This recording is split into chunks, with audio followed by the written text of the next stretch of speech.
how to ask for what you want at work. So last week, I've been sharing with you an Ask Me Anything series from our readers and listeners. And I answered a question about advocating for your team when you disagree with other teams.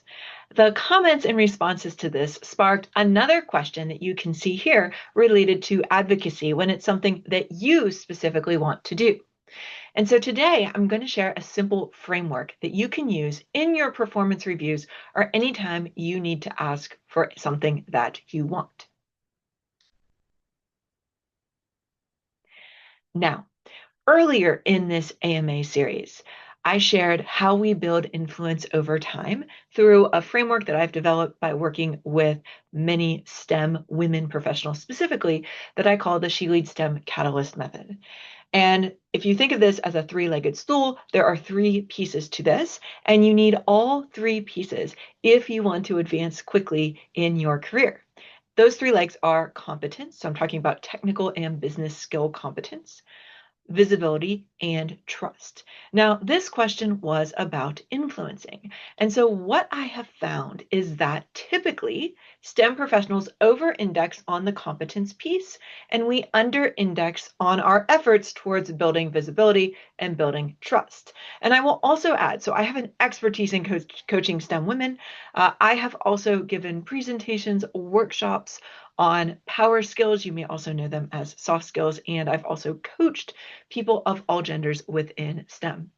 And I have yet to find a situation where this particular model is disrupted. You need all three of these things, not just technical competence, but also the communication and the connection skills if your goal is to build influence. Now, I have other videos and I will drop those links in around visibility and trust, but right now I want to bust a common myth. So one common career myth is that you have to get influence before you ask for what you want. Now, if you are brand new to an organization and you have built zero social capital, this may be true. However, for most STEM professionals, especially if you value your relationships, your human relationships at work, you have given plenty to have built your influence, your social capital. And so sometimes I find that, oh, I need to go build influence, I need to go give more before I ask for what I want, is actually a thinly veiled excuse because asking for what you want is scary. And I understand that. And so I want you to first check in with yourself. Like if you've been putting off asking for something that you want for any reason, why? Is it because it's scary and you're not quite sure what to do? Because you absolutely do not need more influence before you ask for what you want. And I can give you another example. So if you think of a sales engineer, they don't spend years and years and years, usually, building up rapport with a potential client before they ask for what they want, before they ask for that sale. There are specific ways and methods and sales training you can do that will help you build up that influence really, really quickly and then ask for what you want. But the important thing here for you to understand is that, again, if you're feeling like you need to give more and assuming you are a high achiever looking to improve, you do not need any more influence. You just need to learn how to ask for what you want in the right way. So let's talk about how to ask in order to maximize the likelihood of getting a yes. Now, I want to be clear, there's a reason I phrased it this way. Anyone that tells you that they can guarantee a yes in any situation, in any economic environment, they are making things up. And so I want to be very clear. What I'm about to share with you has absolutely been used in up and down economic times for getting, I think the highest raise anyone has ever gotten with this framework I'm going to share is 15% in the same position. And so this framework works. It's actually one of the very first ones I developed when I started this coaching business in 2018, based on what had worked for me and others within negotiations. So this is a tried and true framework that has been shared with all of my coaching clients when it comes time to ask for what they want, be it in a performance review or any other situation.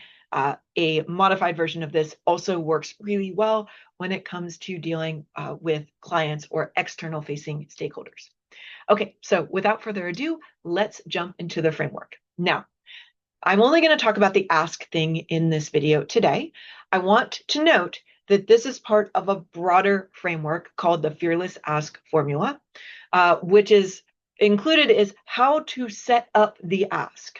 That training, we do that in performance review workshops. I'll share an opportunity near the end of this video for you to get the whole framework if you would like that. But today I just want to focus on the ask because that was what the Ask Me Anything question was. Okay, so let's dive into this framework. And it's super simple. We're going to state our ask. We're going to phrase it as a statement. We are not going to ask it as a question that is asking permission. We're going to say, I want this. Share what you want.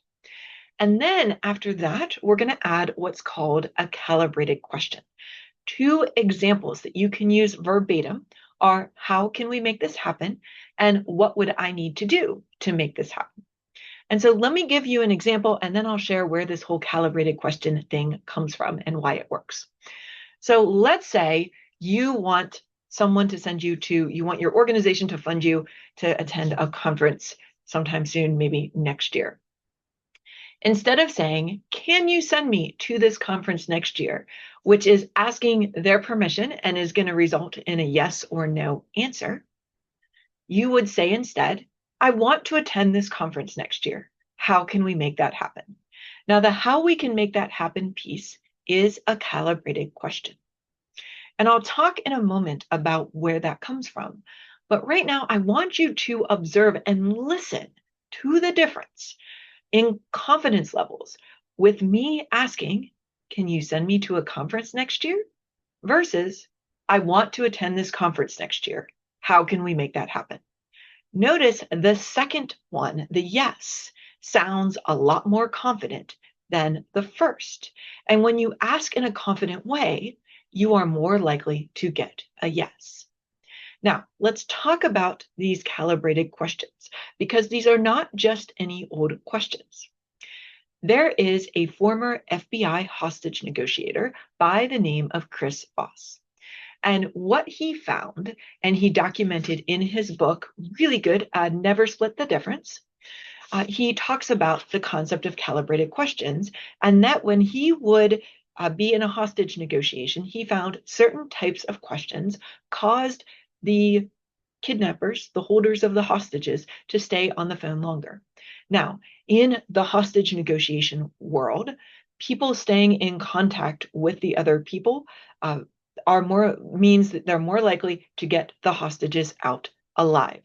So literally keeping the person holding the hostages talking is directly correlated when they track this data to this life or death situation.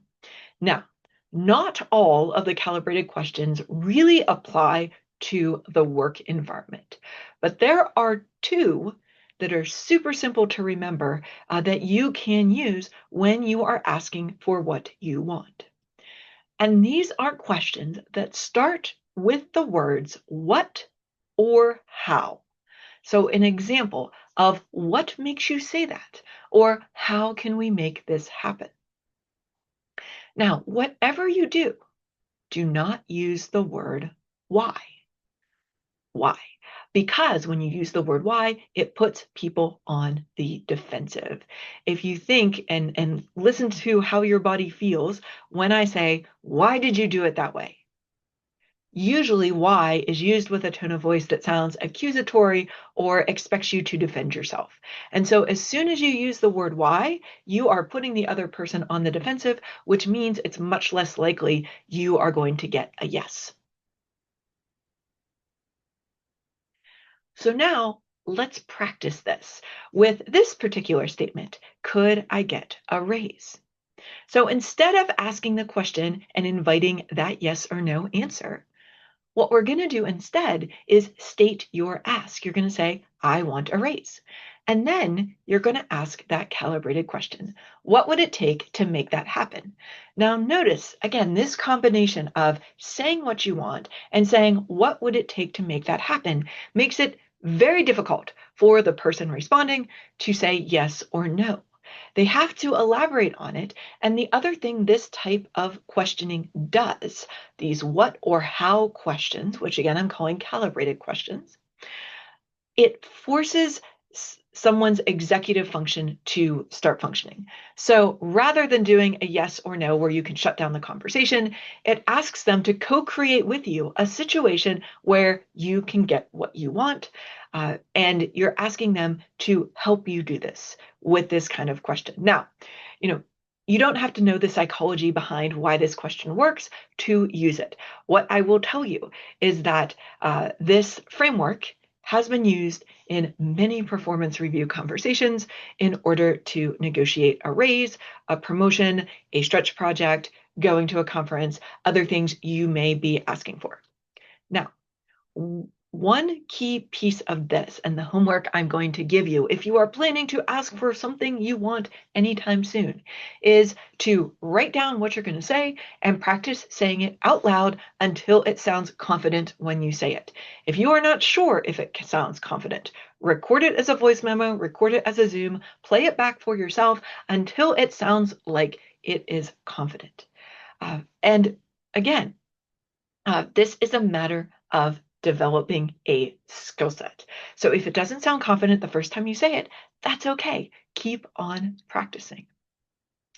Okay, one caution about all of this is that as you make your ask, sometimes you will hear a direct no, sometimes you will get pushback.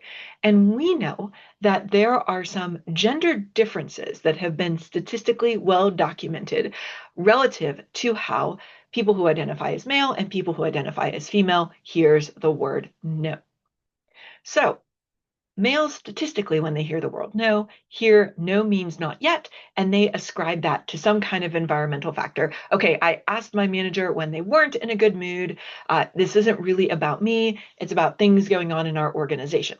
So what that means is when he hears no, he's more likely to push back, to ask again at a later date. When women hear no, we often internalize that there was something wrong with us, that there was something we did that we got the no, which means we are less likely to ask again in the future and definitely less likely to respond in the moment with, in a way that will help change that no into a yes. So this is one of the things that I work on with my coaching clients as we are talking through, okay, I'm going into this situation to ask for what we want. How do we deal with pushback? If they say no, how do we respond? And when you practice that skill, you learn that sometimes it actually is possible to turn that initial no into a yes. So if you want my help with this particular thing, like you're trying to make an ask in your next performance review, I want to share we do have a STEM performance review prep program made easy, specifically designed for STEM professionals who are making an ask, who are going into their performance review. It is relatively quick and easy. And so if you have 4 hours of time, you can get through the entire thing. And you have 2 calls with me directly to build a strategy around how you're going to make your ask and then practice making that ask. So if that's something you're interested in, I will drop the link into the description below this video. You can also scan the QR code on the screen to find out more information. Okay, so that wraps it up for today's topic on how do I ask for something that I want? How do I self-advocate for something I want? Now, I said at the beginning, we were focusing on the ask part today. And if you want to work on the influence pieces of visibility and building trust, I had recorded some previous videos on that. And so if you want to check those out, those are episodes 2, 3, and 4 around trust and effective communication and speaking up. And so we will also drop episode 2 in with this video. Episode 2 links to the other ones. So you can go watch that as well if you want more information on this.